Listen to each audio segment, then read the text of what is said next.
Buenas Buenas tardes, tardes, licenciado. licenciado. Buenas tardes, Gusto licenciado. saludarlo igualmente. Buenas tardes, Lic. Tardes, licenciado. Buenas tardes, Raúl.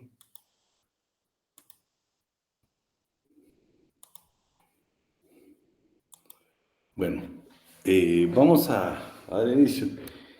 Les dejo aquí primero el artículo 91, aquí. Al final vamos a hacer un comentario.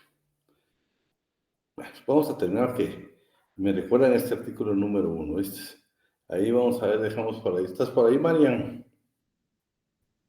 Sí, buenas tardes, licenciado. Ahí te recordaste el artículo 1 del convenio 95. Va, Grabalo porque te lo voy a pedir al final porque le puedo poner un caso concreto.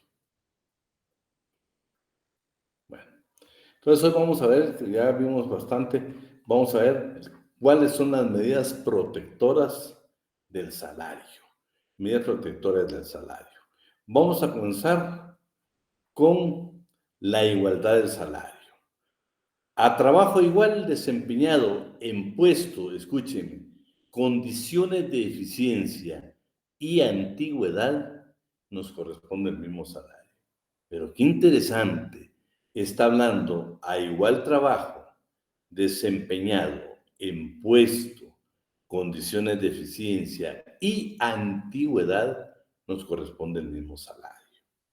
¿Por qué? Es que es tan interesante la palabra eficiencia. Yo siempre aconsejo a las empresas tener una política laboral. De hecho, por ejemplo, les digo un par de empresas con las que yo he trabajado. Tenemos, por ejemplo, ya hicimos nosotros una especie como escalafón. Por ejemplo, si Pedro Antonio quiere entrar a esa empresa, va a entrar, por decirles uno, como técnico 1. 3 años después, llenando ciertos requisitos de ley, automáticamente Pedro no tiene que luchar con ningún otro trabajador, va a ser técnico 2. Y así va subiendo para tener carrera Pedro dentro de la empresa. ¿Pero qué significa?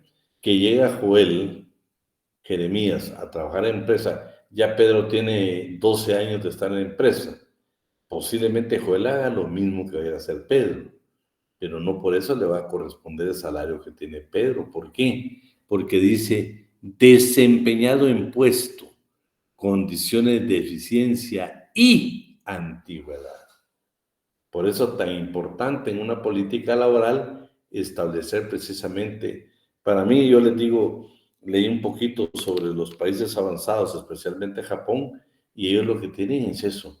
Dicen, señores, no dejemos que los trabajadores, que entre Joel y Pedro haya competencia. No dejemos de que ellos tengan, no todo lo contrario, que Joel va a ir ganando sus espacios de acuerdo a lo que brinda a favor de la empresa. Eficiencia, un puesto bien desempeñado y la antigüedad le va a ir dando a él la profesionalidad y eso va a producir que genere mayor ingreso. Pero bueno, entonces, igual salario, igualdad de salario. Y el artículo 100 de la Constitución, inciso B, dice, todo trabajo debe ser equitativamente remunerado. ¿Sí? Claro, ya el código nos amplía en tres pases. Desempeño del puesto, condiciones de eficiencia y antigüedad. Discriminación salarial, el 89. Aquí lo que dice es de que las mujeres, por ejemplo, Dairin hace el mismo trabajo de Raúl, pero resulta que Abidán, que es el patrono, dice, le voy a pagar más a Raúl porque pues, es hombre. Entonces, me va a aplicar Dairin el artículo 89 y dice, no señor, usted no puede discriminarme por razón de sexo. ¿Sí? Y entonces me demanda. Y yo el único derecho a defenderme que tengo es demostrarle que el trabajo de Dairin es inferior en calidad y valor al que ejecuta Raúl. Pero sí tiene derecho. Entonces no puede haber discriminación por razón de sexo. ¿Sí? También en el convenio número 100 de la OIT establece la expresión igualdad de remuneración entre mano de obra masculina y mano de obra femenina por un trabajo de igual valor, designa las tasas de remuneración fijadas sin discriminación en cuanto al sexo. La tercera medida, protección del salario. El salario debe pagarse exclusivamente en moneda de curso legal. Se prohíbe pagar parcial o totalmente en mercaderías, ¿sí? Raúl Patrono no le puede decir a Andrea, tú del salario mínimo, que son, pues, digamos, del salario que vas a devengar, de los 4,000 quetzales que yo te voy a pagar. ¿Sabes qué? Te voy a pagar 3,000 y 1,000 te voy a dar de mercadería, porque la empresa de Raúl vende algún tipo de mercadería. Eso lo prohíbe la ley, eso no puede ser en Guatemala.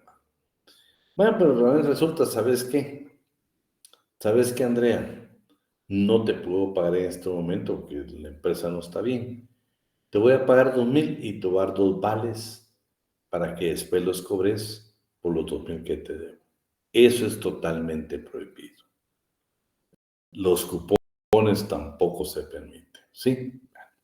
Es entendido que la provisión que precede no comprende la entrega de vales, fichas o otro medio, siempre que el vencimiento de cada periodo de pago el patrón no cambie el equivalente. Esta es otra circunstancia. Esto es de que también la ley permite de que nosotros, el patrón no nos dé a nosotros un tipo de anticipo, ¿sí? Todo que nosotros le podemos dar un pagaré, un vale. Entonces, al final nos tiene que hacer los descuentos, ¿sí? Al final del mes, pues, lo que ya nos dio de anticipo lo tendrá que descontar del salario. Y si, por ejemplo, Andrea gana 4,000, pero resulta que necesitaba plata y Raúl le tuvo que dar plata y esto pues incrementó lo del salario, Raúl únicamente, patrón, no le puede descontar en 5 periodos lo que Andrea le dio de anticipo que excede su salario. Lo vamos a ver. Entonces ahí les dejo el artículo número 3 del convenio 95 también, que se recuerdan de que dice los salarios se deben de pagar en efectivo y se pagarán en moneda de curso legal. Se prohíbe el pago en pagarés, vales, cupones o cualquier otra forma. La autoridad competente podrá permitir o prescribir el famoso pago de cheque, ¿sí? El artículo número 3 del convenio 100, que habla sobre la igualdad de remuneración, también nos legisla aspectos en relación a que no puede haber discriminación, sino todo lo contrario. Debe haber igualdad en el salario. No solo entre un trabajador masculino y un femenino, no, por favor. Puede ser con nuestros propios compañeros o nuestras propias compañeras. No puede haber ningún tipo de discriminación. Debe haber igualdad en el salario. El salario como ventaja económica. El bendito problema de la ventaja económica se complica. Por eso yo le voy a dejar aquí, creo que son 5 sentencias, 2, 4, 8 sentencias creo que son, donde la Corte Constitucional define que es una ventaja económica, ¿sí? Que es algo que se va a incrementar a su salario y tiene que ser en forma continua, en forma periódica y continua, para que constituya una ventaja económica. Y a esa ventaja económica, ¿por qué tiene que ver con el salario?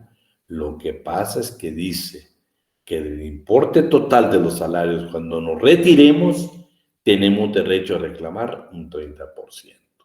Claro, no estamos hablando de todos los trabajos. Estos son trabajos privilegiados que tienen incrementos por diferentes apoyos, diferentes circunstancias que les permiten precisamente los patronos. Asimismo, dice, artículo 90, último párrafo. Las ventajas económicas de cualquier naturaleza que sea, que se otorguen a los trabajadores en general por la prestación de sus servicios, salvo pacto en contrario, deben entenderse que constituyen el 30% del importe total del salario devengado. En el momento que usted se retire, tiene derecho a reclamarle ese 30% sobre el salario, o sea, adicional, que este es un derecho también irrenunciable que prescribe en 2 años, ¿sí? El término remuneración comprende el salario o sueldo ordinario, básico o mínimo, y cualquier otro emolumento en dinero o en especie pagados por el empleador, directa o indirectamente al trabajador en concepto de empleo de este último. Consiste en la prestación que en dinero, en especie, en bienes o en seres son entregados por el patrón al trabajador para asegurarse el cumplimiento de su función para lo que ha sido contratado. Entonces, ¿Qué es una ventaja económica? Puede ser dinero, puede ser especie, puede ser bienes, puede ser enseres. La Corte de Constitución ha dictado sentencias en diversos casos planteados, en los que se puede analizar que la ventaja económica puede ser en forma periódica y continua. Tiene que ser. Además, prescribe en 2 años de conformidad con el contenido en el artículo 264 del Código de Trabajo. Y aquí están, y se considera un derecho irrenunciable, y aquí están los expedientes de la CC. Determinación del salario. El monto del salario se debe ser determinado por patrón y trabajadores. Pero ustedes saben que aunque nosotros, aunque Andrea y Marian, patrón y trabajador, decidan y pacten qué salario va a devengar, no puede ser menor del salario mínimo. Pueden superar al mínimo, pero nunca ser menor del mínimo. Pero de todo modo lo van a fijar de común acuerdo. Aunque sea el mínimo, si Andrés, el patrono, le va a decir, Marian, yo te quiero pagar el salario mínimo. Ya lo están pactando y será precisamente Andrea, Marian trabajador, si lo acepta o no. En este artículo el Código de Trabajo no otorga autonomía de la voluntad, por supuesto. No está diciendo contraten bajo sus condiciones, no. Y, por ejemplo, la excepción que está en cuanto al salario mínimo, que ustedes saben que especialmente el trabajo de aprendizaje, contenido en el artículo 170 del Código de Trabajo, que permite que se le pague menos del salario mínimo. Disculpe, Rick. Dime, Irving. Yo tengo una duda ahí con eso del salario mínimo. El salario mínimo, con eso de que no puede ser inferior a eso, ¿se toman en cuenta también los impuestos y todas esas cosas? No. No. O sea que se le pagan a uno el mínimo y sobre eso le quitan los impuestos y todo eso. No. Acordate, Irving, que cuando me hablas de impuestos, ¿qué podrían descontarte de tu salario, por ejemplo, en impuestos? Están obligados a retenerte el impuesto sobre la renta, ¿sí? Que sería el único. ¿Y los demás beneficios, como por ejemplo lo de el IX y cosas así? Bueno, pero acuérdate que el IX es un pago que vos das un porcentaje y el patrón da otro porcentaje. Y te lo descuentan del salario. Sí, te lo descuentan del salario. O sea que con esas cosas sí podría llegar a ser inferior al salario mínimo. Sí, pero no te olvides de que el programa de invalidez, vejez y sobrevivencia, o el caso del Montepío en el estado, pues son derechos que vos vas a tener para gozar, por ejemplo, de los beneficios de estos programas, ¿sí? Y vos únicamente pagas un porcentaje, no pagas la totalidad. Por ejemplo, el Seguro Social, sabes que el patrono, nosotros pagamos, creo que menos de la mitad de lo que le corresponde para la cuota patronal por nosotros. Lo que sí no te descuentan, y vos lo has visto, es el IRTRA. Eso sí nos descuenta que ese le corresponde único y exclusivamente al patrón. Pero bueno, vean qué interesante esto. Patronos y trabajadores deben fijar el plazo para el pago del salario, sin que dicho plazo pueda ser mayor de una quincena para los trabajadores manuales, de conformidad con la legislación guatemalteca laboral. Los trabajadores manuales hay que pagarles en quincena. Y en un mes, si son trabajadores intelectuales o trabajo de casa particular o trabajo doméstico. Si el salario consiste en participación en utilidades, ventas o cobros, que al patrono se debe señalar una suma quincenal o mensual. Aún en esos casos, siempre hay que fijar una suma quincenal o mensual. Y por supuesto, la liquidación la pueden hacer hasta fin de año.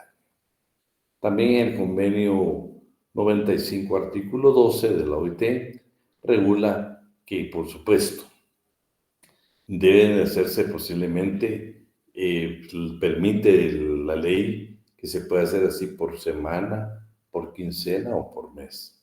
Ustedes saben que todavía aquí en Guatemala hay lugares donde se paga por semana. De hecho, hay una empresa por ahí que vende electrodomésticos que su cobro se lo hace semanal, porque en ese país donde es esa institución se da mucho el pago semanal. En Guatemala ya muy poco, pero sigue siendo. Mucho obrero, por ejemplo, artesanos, estamos hablando nosotros de panaderías, estamos hablando de talleres, ahí todavía el pago es semanal. Y luego también está el Acuerdo Gubernativo 7-80, donde se prohíbe hacer descuentos o deducciones del salario del trabajador que no han sido expresamente autorizadas por la ley. Por lo que Irwin decía, estas están autorizadas por la ley. Y que si en algún caso se omite algún pago por parte del patrón o por error, al darse cuenta debe hacer pago inmediatamente al trabajador. Lo mismo pasa en otros gastos. Si hubo un mal cálculo por error, debe reintegrarse de forma inmediata al trabajador. El último párrafo del artículo 90 del Código de Trabajo establece que las ventajas económicas constituyen el salario y el pago no se requiere cuando procede la terminación de un contrato de trabajo. O sea que usted esta ventaja económica no la va a exigir antes, la va a exigir al terminar su contrato de trabajo. Pago íntegro. O sea, no se puede estar haciendo pagos con vales u otra manera. No, su salario, si quedamos quincenal, usted me va a pagar, y si quedamos mensual, así me lo va a pagar. Para no cansarme yo, vamos a pedirle favor, ¿quién me apoya ahí para leer el 93? Primero y segundo párrafo, el que está en pantalla. Por favor. Artículo 93, Código de Trabajo. Salvo lo dispuesto por el párrafo segundo del artículo anterior, el salario debe liquidarse completo en cada periodo de pago. Para este efecto, así como para el cómputo de todas las indemnizaciones o prestaciones que otorga el presente código, se entiende por salario completo el devengado durante las jornadas ordinarias y extraordinarias, o el equivalente de las mismas en el caso del inciso B del artículo 88, que establece por unidad de obra, por pieza, tarea, precio alzado, B o a destajo. Igualmente, para los mismos efectos que indica el párrafo anterior, siempre que se puedan pactar legalmente salarios en especie y no se haya estipulado la proporción entre este y el salario en dinero, debe entenderse que se ha convenido pagar en especie un 30% del salario total. Ese procede, por supuesto. Hay un artículo que dice que puede ser en la industria. Nosotros en la práctica casi siempre se da en el trabajador campesino, en el trabajador del agro. Ahí la ley permite que se le pueda pagar hasta un 30% de su salario en especie. Pero cuando habla en especie, que no se les olvide lo que hemos leído, de que los productos que el patrón va a proporcionar al trabajador deben ser inferiores, no al precio del mercado, al precio comercial, inferiores al costo. O sea, antes de que la ganancia vaya a un patrón, en ese valor no debería tener productos del patrón.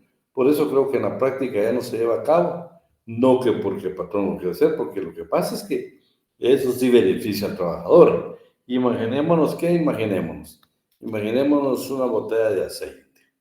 En un súper podrá costar, ¿cuánto cuesta una botella de aceite? ¿Alguien que me diga? No es en súper, ¿no? Como entre 19 a 22, por ahí. Pongámosle 20. Se supone que ese 20 ya el supermercado, la tienda donde nosotros, la barrotería donde nosotros lo compremos, ya lleva ganancia. Imagínate, María, lo que dice la ley es que tendría que ser al costo. Y posiblemente el costo de esa botella de aceite no sea 20, sino que sean 15. El patrón no lo va a hacer nunca. Por eso es que esto creo que esta parte del pago en especie está totalmente desapareciendo. Fue interesante cuando se aplicó con el principio indubio pro operario.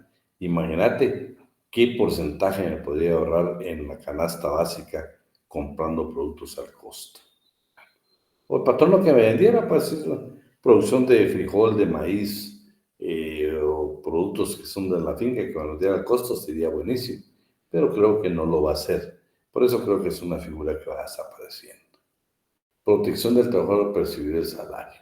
Lo que indica aquí es de que el salario no nos corresponde percibirlo a nosotros, pero la ley autoriza que por escrito podemos delegar a un familiar para que perciba ese salario.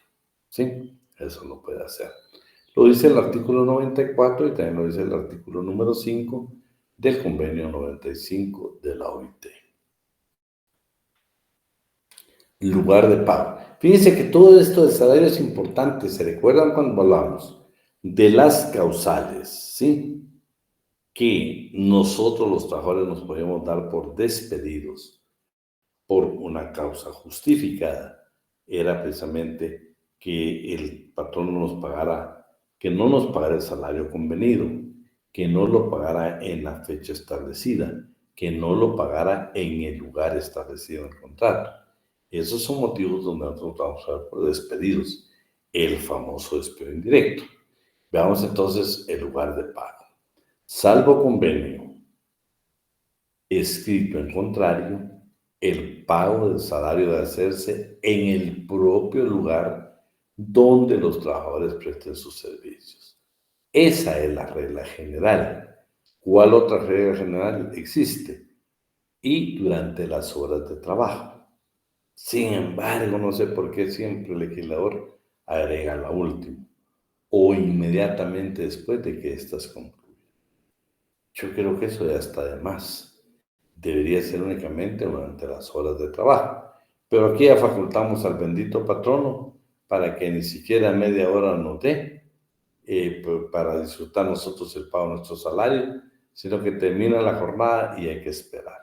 Pero está regulado en el artículo 95 del Código de Trabajo. Se prohíbe pagar el salario en lugares de recreo, expendios comerciales o bebidas alcohólicas. Claro, salvo que trabajemos en esos lugares, pero lo contrario hay prohibición para poderlo hacer. El artículo 13 del convenio 95 también habla de la forma como hacerse pago en qué lugar. El artículo 96, inembargabilidad del salario mínimo. Hemos hablado hasta la saciedad del artículo 96, se declaran inembargables los salarios mínimos. Ya en la Constitución Política de la República de Guatemala dice inembargabilidad del salario en los casos determinados por la ley. ¿Cuáles son los determinados por la ley? El artículo 96, que se supone que el salario mínimo no debe ser embargado. Vamos a ver por ahí una norma escondida que con la ley de bancos, ellos consideran que sí es factible lo que establece la ley. No, el artículo 96 es claro y preciso. Inembargable el salario mínimo. Claro, aquí habla que dice que es para cooperativa, para el sistema bancario, entonces si se podía, o por lo menos deja la duda. Pero en caso de duda, aplicamos el indubio pro operario. Entonces, aquí estamos hablando del salario mínimo, entonces en el 102 también son derechos sociales mínimos, bueno, que no se pueden embargar. Los implementos personales no podrán también ser embargados, no obstante, para la protección de la familia, el trabajo y el poder judicial se puede retener. Acuérdense que por alimentos el salario se puede retener hasta un 50%. ¿Sí? Y el convenio 95 de la OIT también en su artículo 10 nos establece una norma similar. Casos de excepción, por supuesto, los alimentos. Artículo 97 del Código de Trabajo, ya le hemos dado lectura otras veces. Y el último párrafo dice, solo podrá embargarse hasta un 10% más para satisfacer las demás obligaciones. O sea, todavía permite un 10%. Y por supuesto que son inembargables los instrumentos, las herramientas que utiliza el trabajador. Anticipo de salario. Veamos qué dice el 99.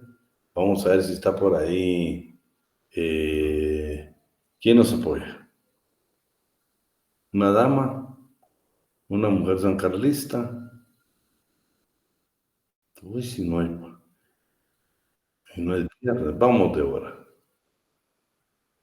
¿Me escuchan? Buenas tardes. Sí, la escuchamos.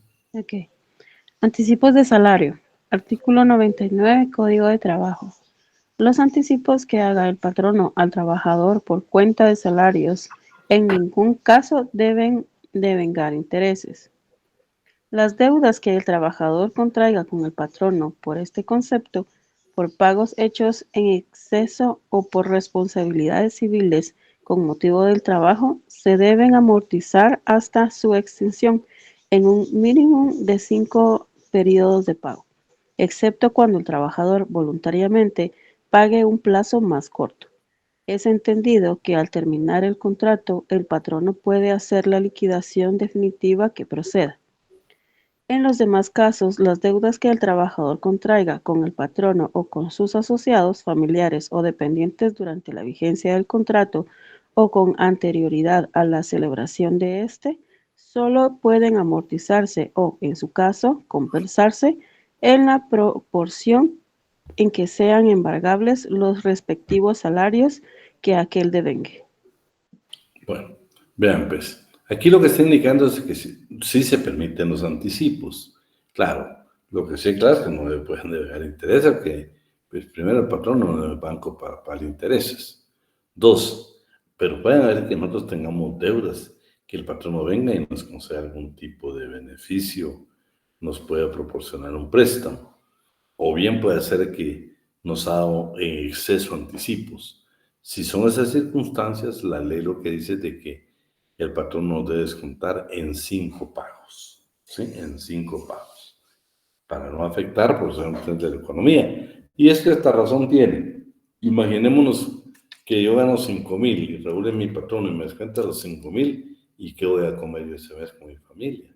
Entonces, por eso son normas o medidas protectoras del salario, ¿sí?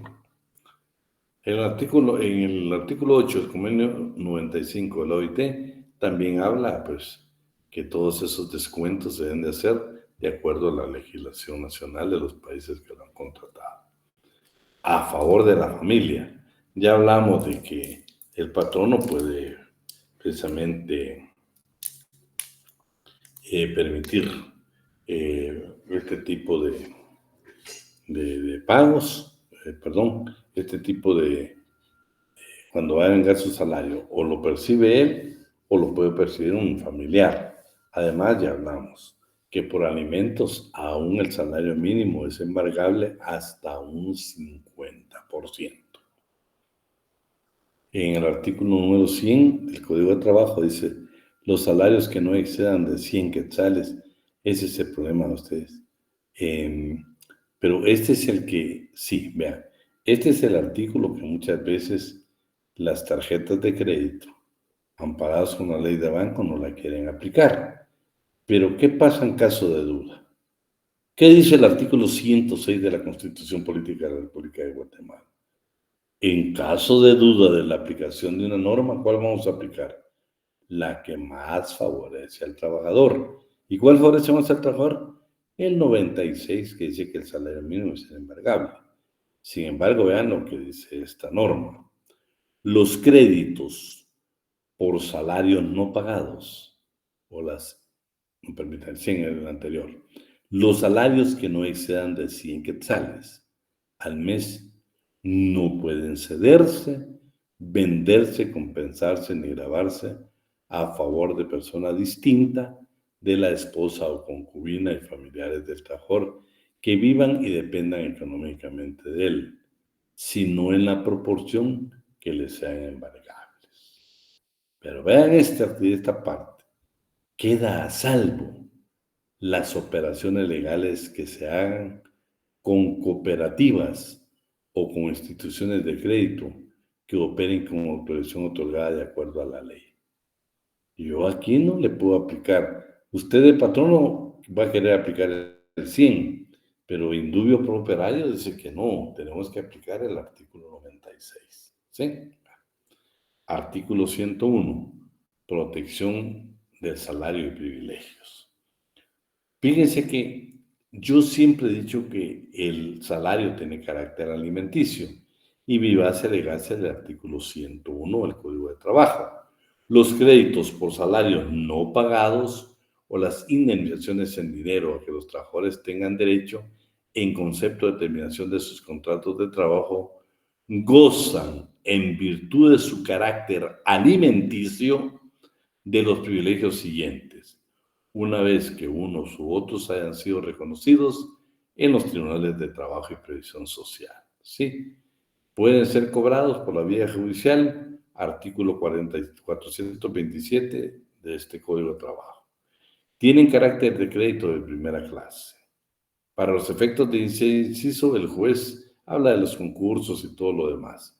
Lo interesante acá es, por favor, el carácter alimenticio, que sobre cualquier crédito debe la ley proteger a la familia del trabajador con el carácter alimenticio que tiene precisamente el salario. Igual lo indica el artículo 95 de la OIT. Pago por interrupción de las labores imputables al patrono. En el artículo 61, inciso G del Código de Trabajo dice, pagar al trabajador el salario correspondiente al tiempo que éste pierda, cuando se vea imposibilitado para trabajar por culpa del patrono.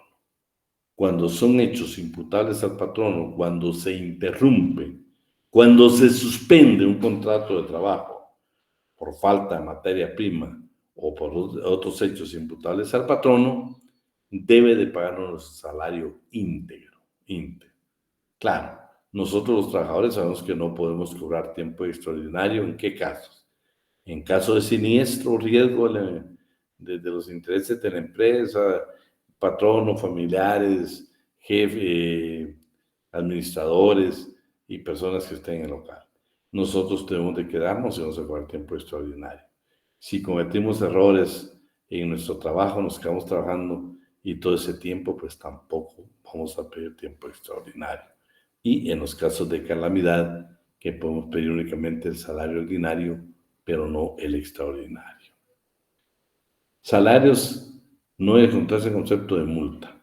Vean, esto está claro.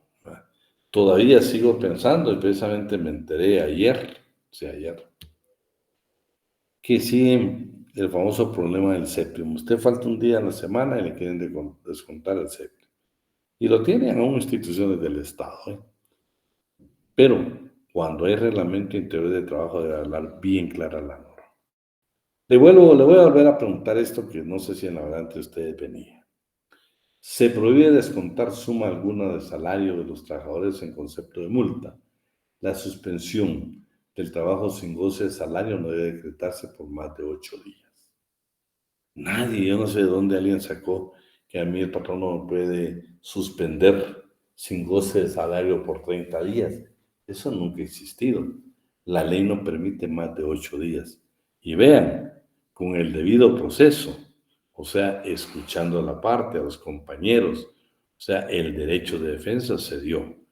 Y tampoco la sanción debe estar exclusivamente establecida en el reglamento interior de trabajo. Planilla y libro de salarios, vean. Cuando un patrono tenga más o ocupe permanentemente más de 10 trabajadores, debe llevar un libro de salarios que precisamente lo autoriza la Dirección General de Trabajo, del Ministerio de Trabajo y Previsión Social. Pero si ocupa 3, pero menos de 10, debe llevar planillas del Seguro Social. En ambos casos, artículo 102, inciso primero y segundo del Código de Trabajo. El salario mínimo. Aquí va a estar interesante. Artículo 89. Decime, Luis Pablo. Licenciado, una disculpa, una pregunta, perdón. En el artículo número 102, en mi código aparece que después de la palabra del Departamento Administrativo del Ministerio de Trabajo y Previsión Social, dice entre paréntesis, en negrita, Dirección General de Trabajo, según decreto 15-70. Lo que pasa es que actualmente es la Dirección General de Trabajo. Por eso nosotros siempre hemos dicho que cada vez que a usted le aparezca en su código el Departamento Administrativo de Trabajo, que lo tache, que lo borre y ponga Dirección General de Trabajo, que es la que le corresponde. Bueno, salario mínimo. ¿Qué elementos debemos de tener para fijar el salario mínimo? Debemos de tomar en cuenta, primero, la intensidad, la calidad, el clima y las condiciones de vida. Vamos a fijar el salario mínimo. Vean qué interesante, que lo vamos a hacer de esa manera. ¿Sí? Fijación del salario mínimo. Primero. Disculpe, Eric. Dime. Yo tenía otra duda. cuando, por ejemplo, una persona tiene 2 trabajos, a la hora de cobrar el IX, ¿eso se descuenta solo de uno de los trabajos o de ambos? De ambos, de ambos. Ah, ¿ves? Ambos. Fíjate que, por ejemplo, beneficios Elvin. La única manera que vos te quitas la cuota, por ejemplo, del IBS, ella cuando estás jubilado. Entonces mandas una nota indicando que ya no vas a, que ya estás jubilado por el Seguro Social. Entonces ahí ya no te hacen tu descuento. Pero porque ya estás jubilado, ya estás gozando del servicio que pagaste por 20 años. Entonces, fijación del salario mínimo. Todo trabajador tiene derecho a devengar salario mínimo que cubra sus necesidades normales de orden material, moral y cultural y que le permita satisfacer sus deberes como jefe de familia. Dicho salario debe fijarse periódicamente, cada año, conforme se determine en este capítulo y atendiendo a las modalidades de cada trabajo, a las particulares condiciones de cada región y a las posibilidades patronales de cada actividad intelectual, industrial, comercial o ganadera. Esa fijación debe también tomar en cuenta si los salarios se pagan por unidad de tiempo, por unidad de obra o por participación, ventas o cobros que haga el patrono. Ha de hacerse tomando las medidas necesarias para que no salgan perjudicados los trabajadores que ganan por pieza, tarea, precio alzado y a destajo. Fijación y revisión anual del salario mínimo. Artículo 104. El sistema para la fijación de salarios mínimos que establece este código se debe aplicar a todos los trabajadores con excepción de los que sirven en el Estado o sus instituciones. Sin embargo, aquel y estos deben hacer anualmente, deben estar en sus respectivos presupuestos. ¿Sí? Comisión Nacional del Salario Mínimo. Fíjese que con el salario mínimo vamos a conocer la Comisión Nacional del Salario Mínimo y las comisiones paritarias del salario mínimo. Artículo 105. ¿Qué es la Comisión Nacional del Salario Mínimo? Es un organismo técnico y consultivo de las comisiones paritarias, encargada de asesorar al Ministerio de Trabajo y Previsión Social en la política general del salario. ¿Cómo se integra la Comisión Nacional del Salario Mínimo? 2 representantes gubernamentales, ¿sí?, designados por el organismo ejecutivo por conducto del Ministerio de Trabajo y Previsión Social. 2 representantes de entidades sindicales de trabajadores y 2 representantes de entidades gremiales y sindicatos patronales. A, B y C. Pongan mucha atención porque A, B y C, porque vamos a ver qué dice una norma más adelante. Y a partir del D dice que hay un representante del Ministerio de Economía, Junta Monetaria, Seguro Social y Estadística. Estos últimos tienen voz, pero no tienen voto. Ahora, los 2 representantes del Ejecutivo, los 2 de los sindicatos de trabajadores y los 2 de los sindicatos o los gremiales de los patronos, esos sí tienen voz y voto, ¿sí? Bueno, aquí dicen, los miembros, el jefe de la Comisión Administrativa del Salario actuará como presidente de la Comisión Nacional del Salario. Debe ser abogado colegiado, con experiencia en la rama administrativa, no procesal, no tribunalicia, administrativa de trabajo. Los miembros a que se refieren A, B y C tendrán la calidad de vocales con voz y voto. Los del D, E, F y G, que son los representantes, tendrán la cantidad de asesores y van a estar en las sesiones únicamente con voz, pero sin voto. Formará parte de la Comisión Nacional del Salario igual número de suplentes quienes desempeñan sus funciones de los miembros propietarios en los casos de ausencia. ¿Qué requisitos? ¿Sí? Ser mayor de 21 años, del estado seglar, poseer una honorabilidad e independencia de criterio. Los representantes de los sindicatos de trabajadores y las acciones sindicales patronales deben pertenecer legalmente a estas. Su nombramiento está en los miembros de la Comisión Nacional del Salario, van a ser nombrados por el Ministerio de Trabajo y Previsión Social. ¿Sí? Claro, van a ser propuestos por las entidades sindicales, pero al final nombrados por el Ministerio de Trabajo y Previsión Social.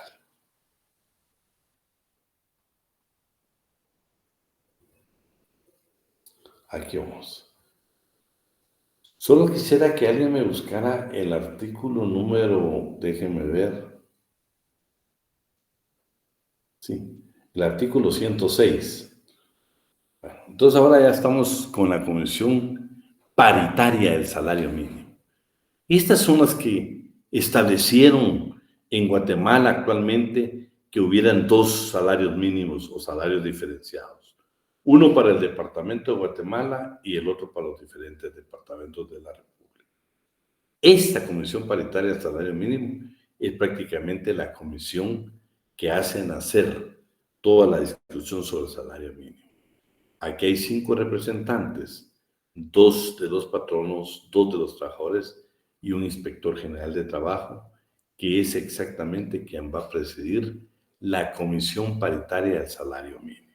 ¿Sí? ¿Alguien tiene ahí el 106? Por favor, Astrid. Son requisitos indispensables para ser miembro de una comisión paritaria de salario mínimo. A. Guatemalteco natural y ciudadano en ejercicio. D. Tener más de 21 años de edad. C. Saber leer y escribir. D. Ser vecino del departamento de la circunscripción económica que se trate desde los 3 años anteriores a su nombramiento o en el caso del párrafo segundo en el artículo 105. Ser actualmente trabajador o patrono en la actividad económica y permanecer a la empresa respectiva y haber sido desde el año anterior su asignación. ¿Sigo? Por favor. No ser funcionario con excepción de lo dispuesto en el párrafo segundo del artículo procedente. F. Tener buenos antecedentes de conducta y no haber sido sentenciado dentro de los 3 años anteriores a su nombramiento por violación a las leyes de trabajo o de previsión social. Bueno, ¿qué tiempo van a su cargo? Van a durar 2 años. Y ya estamos de qué. Esto es lo que el licenciado Alan nos hace bullying. Bueno, vean lo que es el 107. Patronos y trabajadores deben durar en sus cargos 2 años. Pueden ser reelectos y los han de desempeñar obligatoriamente, salvo que tengan más de 60 años de edad o que demuestren de forma fehaciente y a juicio del Ministerio de Trabajo y Previsión que carecen de tiempo para ejercer dichos cargos. O sea, me pueden elegir, pero ya no me pueden reelegir. ¿Por qué? Porque los que tengan mayor de 60 años solo pueden participar una vez, porque el requisito es ser mayor de 21, pero no podemos ser reelectos. Esa es la limitante que tenemos por ser adultos mayores. Los nombramientos. Los patronos y trabajadores que han de integrar las comisiones paritarias de los salarios mínimos deben ser nombrados, ¿sí?, por sus respectivos sindicatos. Y al final, quien nombra verdaderamente es el Ministerio de Trabajo y Previsión Social. Claro, a propuesta de los sindicatos de patronos y trabajadores. En el caso de los patronos, a los que lo hacen a través de las gremiales a que ellos pertenecen, o su coordinadora general. Su quórum, la mitad más 1, ¿sí? Las convocatorias deben hacerse por escrito con 3 días de anticipación. ¿Cuáles son las atribuciones? Veamos, por favor, a alguien que nos apoye ahí. ¿Quién más había levantado la mano? Giselle. Buenas tardes, Liz. Buenas tardes. ¿Qué artículo? 110. 110. Artículo 110.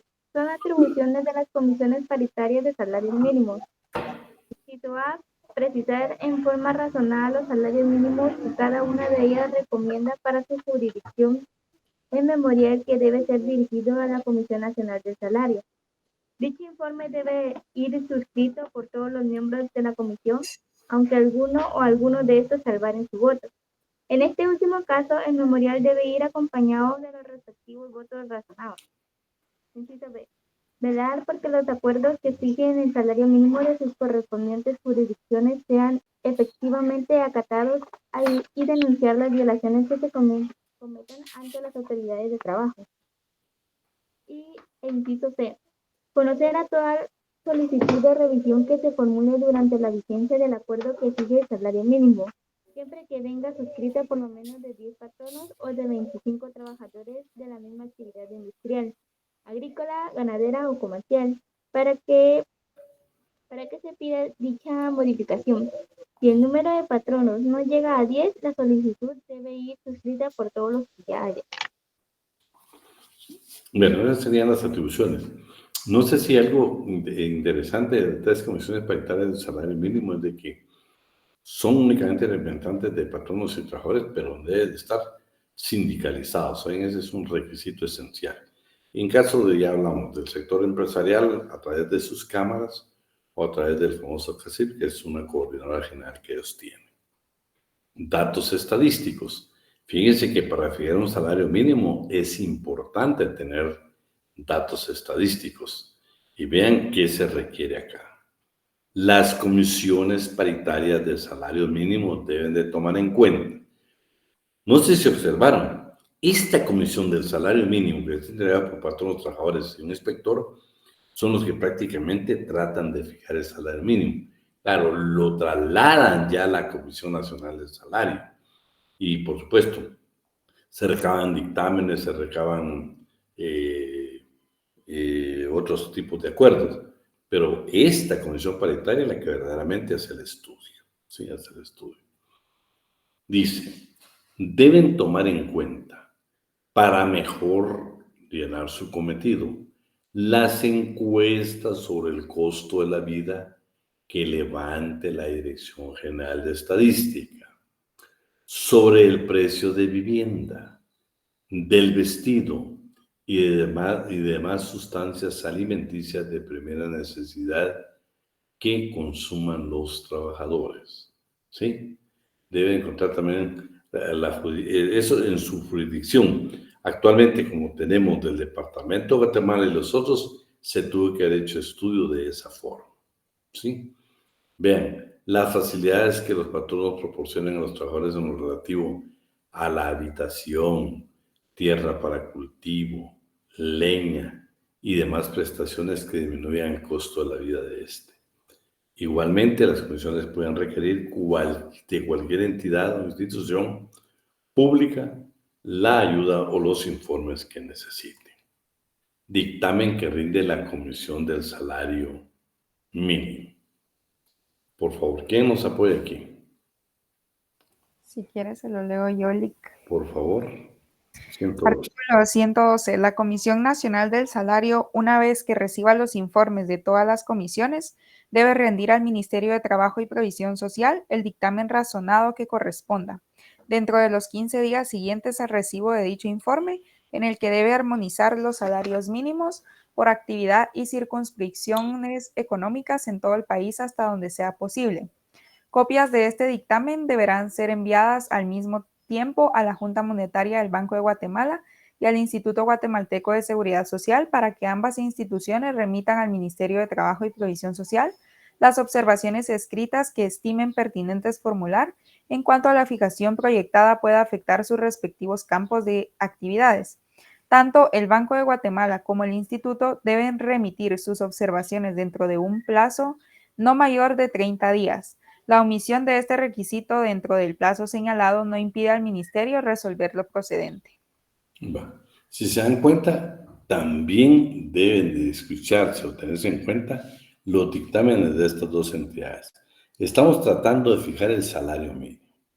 Hablamos ya de las comisiones paritarias del salario mínimo, que son realmente las que hacen todo el trabajo, lo elevan a la comisión, pero previo a tomar una decisión, tiene que recabarse un dictamen del Banco de Guatemala, de la Junta Monetaria del Banco de Guatemala y del Instituto Guatemalteco de Seguridad Social.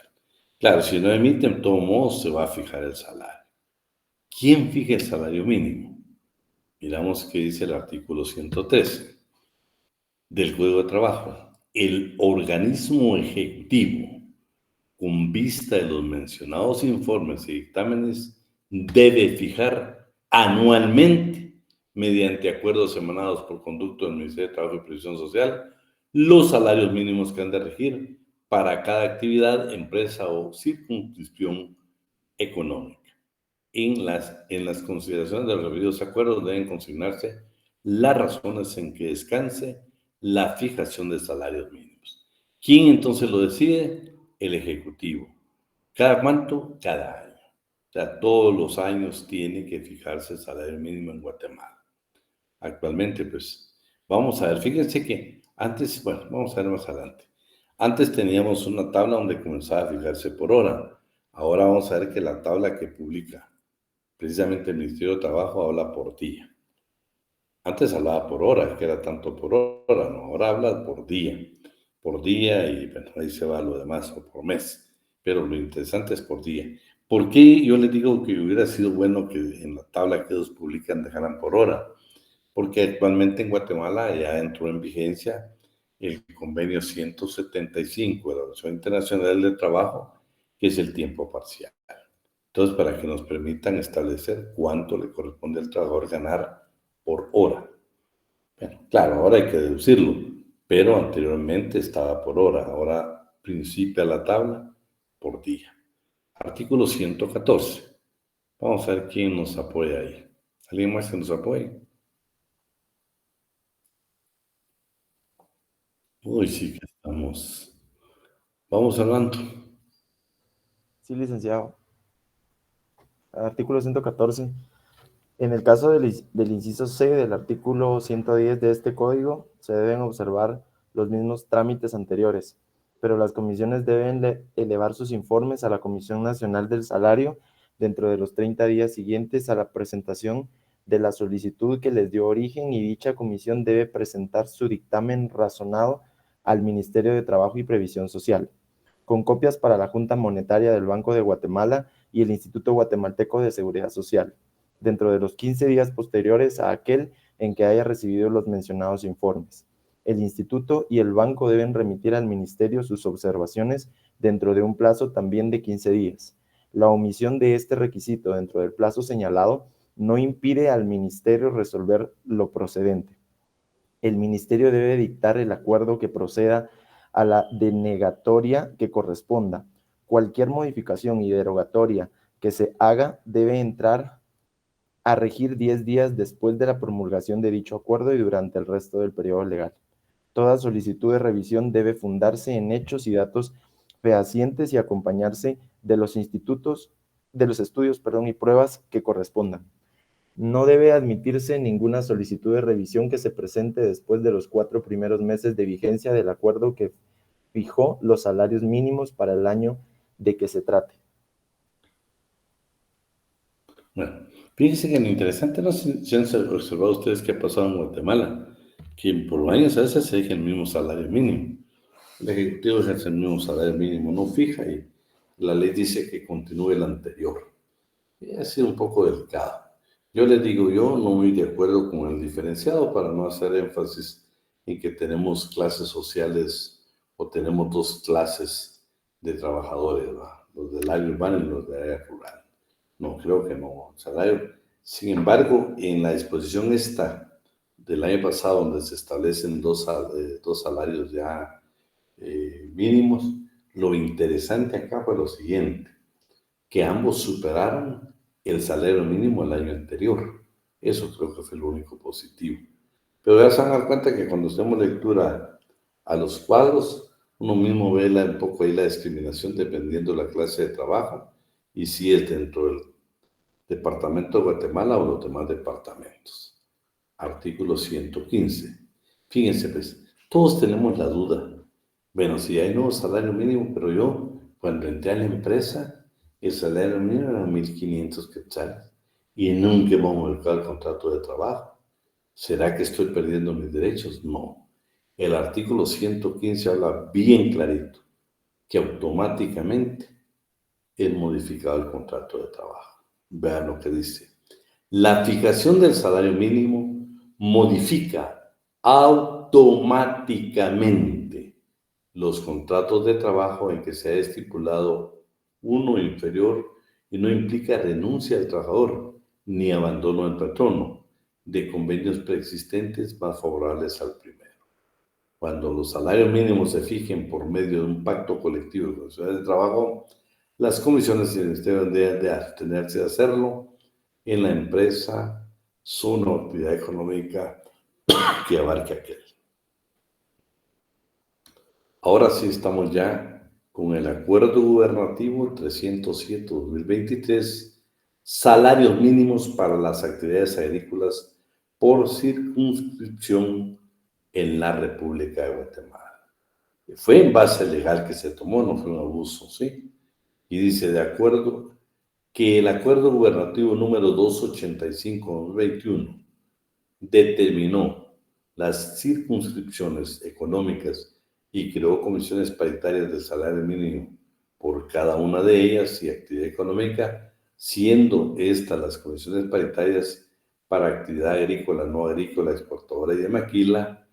Esas le tuvieron como la circunscripción económica número C1 y delimitada al departamento de Guatemala, y las otras las tenemos como C2, que es para los otros departamentos que conforman la República de Guatemala. Veamos en el departamento de Guatemala, ¿cuál es el salario mínimo para las actividades agrícolas? ¿Sí? Salario mínimo para las actividades agrícolas. Si ustedes ven, dice que son 107.11 quetzales, ¿sí? Diarios, que equivalen a 3.266.86 mensuales. Para actividades no agrícolas, que es el obrero normal, 110.97 diarios equivalen a 3.384.89. Para actividades de actividad exportadora y de maquila, 101.41 y 3.093.01. Si se dan cuenta, el más bajo de los salarios mínimos es para la actividad exportadora y de maquila. Veamos a los departamentos. Veamos. Actividades agrícolas, 102.44. Si ustedes ven, en Guatemala tenemos 107, o sea, en los departamentos se reduce a 102. Las actividades no agrícolas, 105, también se reduce, y en las actividades de exportadora de maquila son 95.80, que equivale a 2.921.90 mensuales, que precisamente ya modifica. O sea, si se dan cuenta, ahora sin querer tenemos como que fueran categoría los trabajadores en relación al departamento de Guatemala y los demás departamentos, ¿sí? Aquí está bien claro, miren. 107, 3.023, la bonificación no es parte del salario, por esto está separada, y al final ahí están las cantidades. 3.518, 3.634 y 3.343. Y en el siguiente cuadro, pues ahí también está el total, como está establecido. Por día, por mes, su bonificación incentivo y el salario total. Y el convenio, pues se lo voy a dejar para ahí en la comunidad de su casa, usted lo pueda leer, ¿sí? Con eso terminaríamos todo el tema de el salario. Solo tengo una duda, ¿ya les llegó el material este? Sí, ya lo tenemos. Ya lo tienen, ¿no? Entonces hoy nos queda, si Dios quiere, con las clases que nos van quedando, pues vamos a ver el trabajo campesino, vamos a ver el trabajo de casa particular, vamos a ver el de aprendizaje, mar y vías navegables, interesante lo del marinero, interesantísimo el de casa particular. Vamos a hablar también de aprendizaje, cómo nosotros podemos entrar en un tipo de modificación. El México lo retira de su, o lo expulsa de su ordenamiento jurídico por considerar que era parte del sistema feudal. La pregunta, y por qué yo le dije a Marian ahí que se quedara con el artículo número 1 del convenio 95 de la Organización Internacional del Trabajo. Mi pregunta: un trabajador de un restaurante más conocido como nosotros como mesero, la propina que devenga, ¿es salario, sí o no? ¿Qué dicen ustedes? No, licenciado. Yo creo que no, Lick. Yo ¿Y también si no pienso es? que no. O sea, tal vez sería como un extra, nada más. Bueno, yo los quiero analíticos. ¿Qué dicen ustedes? Digo una pregunta. Dime, ¿Me Raúl. escuchan? No, no te escuchamos, Raúl. Bueno, No me escucha. decime hoy sí. Pero sí se escucha, ¿no? Porque, bueno, es que lo que pasa es que le iba a preguntar, o sea, yo creo que legalmente, ¿no? Porque yo nunca he visto en ningún lado, por lo menos no he visto, ¿verdad? No digo que no esté, digamos, algo que uno lo concibe como extra. Pero si vamos a la práctica, hay lugares donde la gente trabaja por las propinas. Pero el asunto es que esas propinas, digamos, en los meseros, son 10 meseros, juntan todos en un bote y se van repartiendo, digamos. Pero no, digamos, a la hora si el mesero se va de ahí, pues él no dice y yo ganaba tanto de las propinas, ¿verdad? No sé, o sea, muy buena la pregunta porque de alguna manera siempre me la he hecho. Porque si Bueno, hay, digamos, el Fridays, ahí los meseros realmente trabajan por las propinas. Bueno, primero te vas a escribir ya una clasificación del salario, ¿sí? Y ahí me gustaría que entramos al primer análisis. El segundo, bueno, vean pues, yo vi un caso concreto, pero yo les voy a decir, hace muchos años, muchos años. Me recuerdo que me habló y pues le entré. Me ayudó muchísimo Raúl, que en el contrato de este trabajador decía que iba a devengar el salario mínimo más propinas. Yo hice exactamente en el artículo 1 del convenio 95. María, ¿no lo copiaste? Ahora se lo copio aquí en el chat, ¿verdad? Publicarlo, sí, publicarlo, sí, sí. Ahora voy. Fíjate, Raúl, mira qué interesante, pues. Creo que va a salir un poco cortado. No, déjeme ahorita Bueno, rapidito. mira cómo lo dejas bonito ahí. Vean, pues, otra pregunta, siempre hablando de este tema. ¿Quién paga la propina? El consumidor. El consumidor. Va, miraste del consumidor. Pero, licenciado, eso sería depende, porque hay restaurantes que ya le cobran a uno la propina, pero ese supongo que es para el restaurante como tal. Pero si uno ya le deja al mesero porque lo atendió bien, ese ya sería para el mesero. Sí, María, pero oíme, María, oíme. La propina no puede ser para la empresa. Si la empresa lo que está inscrita, ¿para qué? ¿Cuál es su objeto principal, su actividad mercantil? Para prestar un servicio. Bueno, pero no el servicio de mesero, porque ese es un servicio personalísimo del mesero. ¿Qué dice Dayana? ¿Qué tal, licenciado? Buenas tardes. De hecho, yo le quería hacer esa consulta en una de sus clases, porque fíjese de que me ha pasado que en muchos restaurantes de verdad imponen lo de la propina, cuando eso debería ser algo opcional. No sé si usted más adelante nos pudiera dar el fundamento legal, porque según yo tengo entendido, no es legal que ellos hagan eso. Es que fíjate que, mira, pues el artículo 91, el artículo 1 del convenio 91, es la clave. María, léetelo despacio para que nos quede grabado y lo entendamos. Vamos a ver.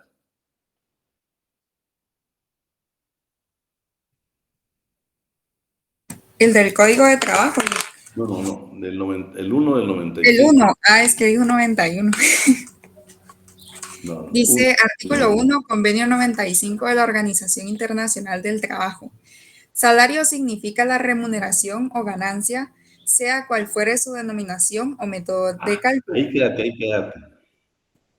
¿Qué dice? La remuneración o ganancia. Oíme, Dayana, oíme, Elenio, oígame todos. Es interesante. No se les olvide el indubio pro operario. Primero, No puede ser para el restaurante una propina. Tiene que ser para los meseros. Ya ese restaurante se lo está tomando, es el abuso que siempre ha habido en Guatemala. No es por el servicio personalísimo que te dio. Es más, a veces no dan ganas ni de pagarlo y a veces dan ganas de dar algo adicional. Pero ahora voy a dar el caso concreto. A mí me ayudó mucho que el contrato dijera salario mínimo más propina. Entonces el patrono prácticamente le... ¿Cuál era el atractivo? ¿Cuál es el atractivo de ser mesero? ¿El salario o la propina? Las propinas. Bueno, entonces, Lenny Patrono, Avidán, le doy trabajo de mesero. ¿Qué me está proponiendo Lenny Patrono a mí? Va a ganar buenas propinas, Avidán, su salario va a ser bueno. ¿Qué le dio María? Remuneración o ganancia, ¿sí? Y cualquier término que se le dé, ese artículo número 1 es importantísimo. Yo lo he visto mucho, claro, yo les digo, ha cambiado mucho. Ese caso que nosotros llevamos de un mesero nos fue muy bien. Incluyeron la propina como salario. Y para mí se tiene que incluir como salario. Porque es el atractivo. Es que miren, desde que voy a ser mesero, no me atrae el salario. La oferta que Dayana o que Marian o que Lenny me hagan a mí, el atractivo no va a ser el salario. Es más, me va a decir, y mire, aquí de aproximada propina vas a ganar 8,000 quetzales. Entonces, ¿cuál va a ser mi atractivo? ¿Cuál va a ser lo que Dayana me está ofreciendo? Avidán, vas a ganar bien. Pero quien me la está proponiendo es el patrono. Si no, pues yo podría optar a cualquier otro trabajo menos de mesero. Entonces, para mí es salario. Claro, no depende que Adrián Ortiz tenga la palabra absoluta, no. El patrono siempre va a negar de que es eso. Y al final es un juez que resuelve. Pero después del juez nos queda la apelación. Después de la apelación nos queda el amparo. ¿Y Avidán? Dime. Sí, yo coincido con usted. Digamos, en ese caso, del caso de hace años que llevó, obviamente estaba plasmado en el contrato, ¿verdad? Y ahí pues no hay para dónde.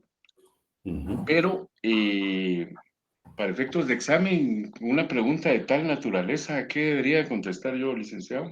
No se lo puede hacer. Porque te digo, porque es mi opinión muy personal. Lo que yo veo, por lo que Diana me preguntó, Diana, es que nosotros tenemos que hacer un conjunto, bueno, primero un análisis del caso. 2, imagínate qué importante revisar el contrato de trabajo. 3, habría que ver si la empresa tiene reglamento. Habría que ver si la empresa tiene cualquier otro tipo de disposición. Porque, oíme, también estamos hablando del transporte. ¿Sí? Ajá, pues yo lo que creo es que, oíme, Raúl, digamos, la legislación tiene como 50 años, ¿verdad? Ah, sí. Pero lo que pasa es que las condiciones de trabajo realmente son otras que hace 50 años. Claro. Eso pues usted no lo ha contado también. Sí, entonces yo creo que un hito sería para este sector de servicios. Pero mira, Raúl, nunca se nos olvida algo, Raúl. Sí, sería reconocerles eso de entrada. Sí, mira, Raúl, el espíritu de la norma, ¿viste? La norma es histórica. La norma en su época fue dada de tal manera. Nadie pensó, cuando se hizo las benditas normas, tenemos normas de hace 40 años, nadie pensó el desarrollo que iba a tener, por ejemplo, los restaurantes en Guatemala. Claro. De hecho, yo no sé, vos casi coincidís conmigo en la edad.